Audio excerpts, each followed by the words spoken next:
So yesterday I was invited to court, and it's to do with the Sweets Way situation, and I've got a couple of links in the box below for you to look at that and see what's going on in Sweets Way. I'm just going to keep the details very brief. There were two guys in the dock. They have been in prison for the last 2.5 weeks. They were at the Sweets Way protest, which was protesting a rather obnoxious corporation that has chucked all the people out of their homes, and there was one person left called Mustafa. He's disabled, and they were on the roof, I think. I don't know the exact details, but basically these guys were arrested, and they claim that it was an unlawful arrest, and therefore they decided not to give their details. It was absolutely fascinating. So they got into the dock, and they referred to them as the man with the grey top and the man with the black hoodie. So grey top and black hoodie are standing there, and there's about 10 people supporting them in the dock and 2 plainclothes police officers. And I'm just going to share with you what happened, but I just wanted to say what was so stark about it, was so amazing, was that it was literally like there were people in parallel universes. You know, the people in the establishment, the magistrates, the clerk, the police officers were in their universe, and then there was the other people in the room in their universe, and it's so strange to be in the same situation with people coming in from completely different worlds. And what they'd done is they'd locked them up for 2.5 weeks because they couldn't get their identity, and the discussion was whether they could release them, because if they released them on bail, they wouldn't be able to get them back necessarily. Now this was for literally, they're literally doing nothing really. It was they were charged with obstructing a High Court bailiff.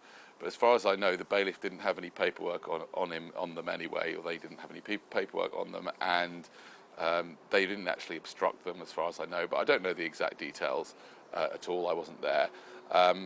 So they didn't give their details, and they kept them for 2.5 weeks, and it was obviously a power struggle. It was absolutely crazy.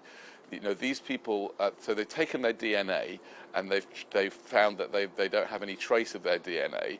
So they obviously haven't got a criminal record, and they've taken 2.5 weeks. Meanwhile, locked them up in prison for this, all for not giving their details. This is basically extortion using violence. And as far as I'm concerned, that's how I see it. Of course, the people in the court, they see it differently. They see it as, they have to hold on to their power, because if they don't force these guys to give details under the threat of locking them up, all hell's going to break loose, because the magistrates and the clerk and the police and the prosecutor, crown prosecutor, they're all, so important for keeping us, in place. And if it wasn't for them, it would all be so awful. And so they make sure that they're in control. And then we were watching it, and we were sitting in the gallery, going, and laughing. It was ridiculous. So their argument, the Crown prosecutors, now they dragged them back to this place. And remember, this is costing thousands of pounds, right? And every time I've been to so many court cases and seen the rubbish that goes on in there, and I think it's, by the way, we had a whole thing about filming even outside the court. I just can't believe. I can and I can't, that we the people allow these people to get away with what they do in the court system. We should be able to record that. What are they hiding? How do we allow them to do that? If everybody knew what they were getting up to, the rubbish, the amount of money, the waste of money that they're spending for just so they can get their kicks and their power.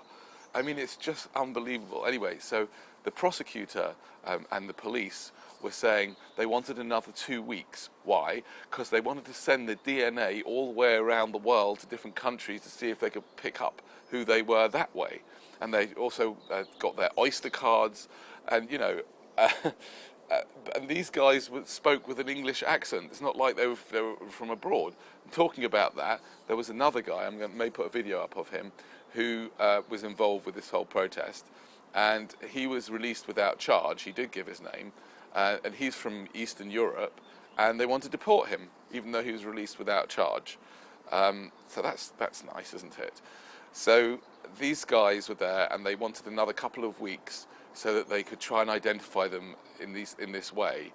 And before the magistrates went out to think about it, they said to the guys, you're really not doing yourselves any good by not giving your names and addresses. And it was amazing because they just didn't get it. And however, a lawyer who happened to be sitting in the room came out afterwards, who was not involved in this case, came out afterwards and said, "Wow, well done to you, nice one. You really respect what you're doing." So she got it, but there were so many people in the room that didn't get it, and then there was the people in the room that did get it. And it's, from my point of view, I think that this is amazing that these guys are prepared to stand up to this violence. This is the violence of the state, and it's the bullying of the state, and the state is the most violent bully in the state, and the state's just an idea, but those agents of the state are acting out and meting out violence and terror against the people, and this is a great example of standing up to that. So what I just wanted to sort of make you aware of this campaign, and if you'd like to if you'd like to send an email to the Sweets Way campaign, and they will forward the email to grey shirt and black hoodie, that would be really much appreciated wherever you are in the world. If you can see that what they're doing is standing up for all of us, standing up to this tyranny and this terror and this violence that is in the background here in the UK and all the way around the world, please send your messages to the email address, which will